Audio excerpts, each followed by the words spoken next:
Hi friends, welcome back to Vanu vlogs. ಬನ್ನಿ, ಇವತ್ತು tea ಯಾವ ರೀತಿ ಮಾಡೋದು ಅಂತ ಹೇಳ್ಕೊಡ್ತೀನಿ. ಇದು 1 ಕಪ್ ಟೀಗೆ ಮಾತ್ರ ಹೇಳ್ಕೊಡ್ತಾ ಇರೋದು. ಅದಕ್ಕೆ ಬೇಕಾಗುವಂಥ ಸಾಮಗ್ರಿಗಳು: 1/2 glass water, 1 glass milk, 2 table spoon sugar, 1 table spoon tea powder. ನಾನು 3 ರೋಸಸ್ ಟೀ ಪೌಡರನ್ನು ತಗೊಂಡಿದ್ದೀನಿ. ನಿಮಗೆ ಯಾವುದು ಅವೈಲೇಬಲ್ ಆಗೈತೋ ಆ ಟೀ ಪೌಡರ್ನೇ ತಗೊಳ್ಳಿ. ಇದು 1 ಕಪ್ ಮಾತ್ರ ಮಾಡ್ತಾ ಇರೋದು. ಜಾಸ್ತಿ ಬೇಕು ಅಂದರೆ ನೀವು ಜಾಸ್ತಿ ಅಳತೆ ತಗೊಂಡು ಮಾಡ್ಕೋಬೋದು. ಈಗ ಬನ್ನಿ ಯಾವ ರೀತಿ ಮಾಡೋದು ಅಂತ ಹೇಳ್ಕೊಡ್ತೀನಿ. ಮೊದಲು ಸ್ಟವನ್ನು ಹಚ್ಚಿ ನಂತರ ಒಂದು ಪಾತ್ರೆಯನ್ನು ಇಡಿ. ನೋಡಿ, 1/2 ಗ್ಲಾಸ್ ವಾಟರನ್ನು ಇದಕ್ಕೆ ಹಾಕ್ತಾ ಇದ್ದೀನಿ. ನೋಡಿ, ನೀರು ಚೆನ್ನಾಗಿ ಕಾದವೆ. ಇವಾಗ 1 ಟೇಬಲ್ ಸ್ಪೂನಷ್ಟು 3 ರೋಸಸ್ ಟೀ ಪೌಡರನ್ನು ಹಾಕ್ತಾ ಇದ್ದೀನಿ.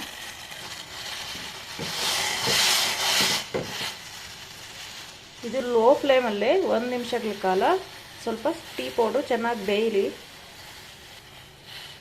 ಇದಕ್ಕೆ ನಾನು ಯಾವ ಶುಂಠಿ ಏಲಕ್ಕಿ ಏನೂ ಹಾಕಿಲ್ಲ, ನೀವು ಬೇಕಾದರೆ ಹಾಕೋಬೋದು.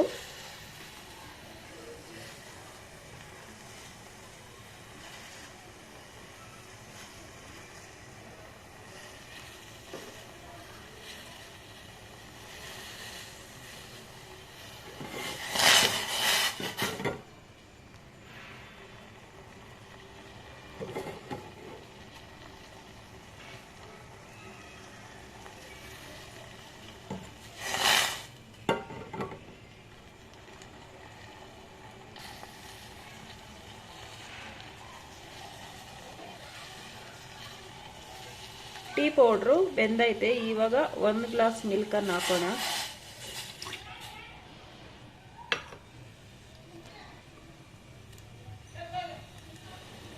ಇವಾಗ ಸ್ಟವ್ ಸ್ವಲ್ಪ ಜಾಸ್ತಿ ಮಾಡಿ.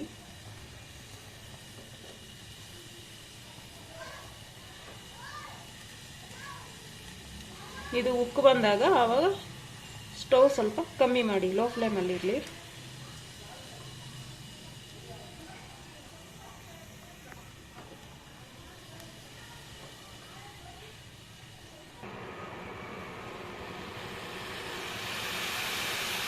ನೋಡಿ, ಇವಾಗ ಉಪ್ಪು ಬರ್ತಾ ಇದೆ. ಸ್ಟವ್ ಸ್ವಲ್ಪ ಫ್ಲೇಮ್ ಕಮ್ಮಿ ಮಾಡೋಣ.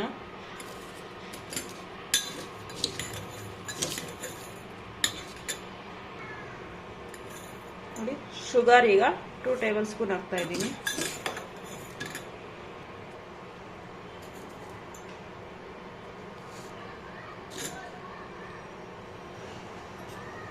ಇವಾಗ 1 ಸ್ಪೂನ್ ತಗೊಂಡು ಮಿಕ್ಸ್ ಮಾಡಿ.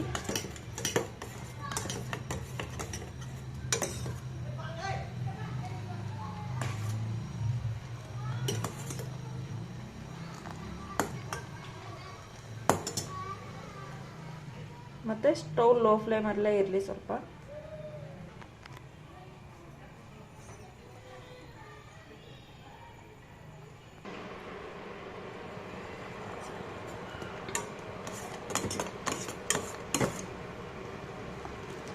ನೋಡಿ, ಈಗ ಟೀ ಪ್ರಿಪೇರ್ ಆಗೈತೆ. ಈ ಟೀ ಹಾಲಿಂದು ಹಸಿ ವಾಸನೆ ಸ್ಮೆಲ್ ಎಲ್ಲ ಹೋಗ್ಬೇಕು. ಆವಾಗ ಟೀ ಚೆನ್ನಾಗಿ ಪ್ರಿಪೇರ್ ಆಗೈತೆ ಅಂತ ಅರ್ಥ.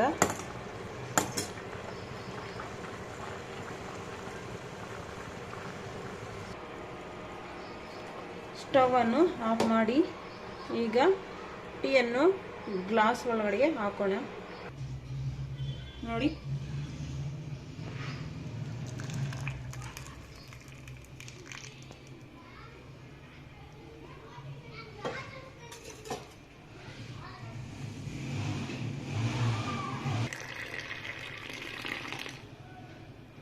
ನೋಡಿ ಫ್ರೆಂಡ್ಸ್, ಈಗ ಕರೆಕ್ಟಾಗಿ 1 ಗ್ಲಾಸ್ ಟೀಗೆ ಆಗೋಷ್ಟು ಮಾತ್ರ ಹೇಳ್ಕೊಟ್ಟಿದ್ದೀನಿ. ನೀವು ಜಾಸ್ತಿ ಬೇಕು ಅಂದರೆ ಜಾಸ್ತಿ ಪ್ರಮಾಣದಲ್ಲಿ ಹೇಳಿರೋ ಅಳತೆಯಲ್ಲಿ ಸ್ವಲ್ಪ ಜಾಸ್ತಿ ತಗೊಂಡು ಮಾಡ್ಕೋಬೋದು. ಈಗ ಈ ಟೀಯನ್ನು ಒಂದ್ಸಲಿ ಗ್ಲಾಸ್ಗೆ ಹಾಕಿ ಆ ಕಡೆ ಈ ಕಡೆ ತಿರುಗಿಸ್ಬೇಕು.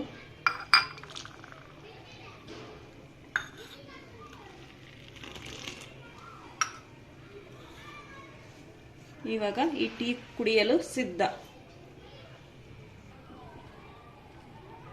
ಓಕೆ ಫ್ರೆಂಡ್ಸ್, ಈ ಟೀ ಮಾಡುವ ವಿಡಿಯೋ ನಿಮಗೆ ಇಷ್ಟ ಆಗಿದ್ದರೆ ದಯವಿಟ್ಟು ಒಂದು ಲೈಕ್ ಕೊಡಿ, ಶೇರ್ ಮಾಡಿ ಆ್ಯಂಡ್ ಸಬ್ಸ್ಕ್ರೈಬ್ ಮಾಡಿ.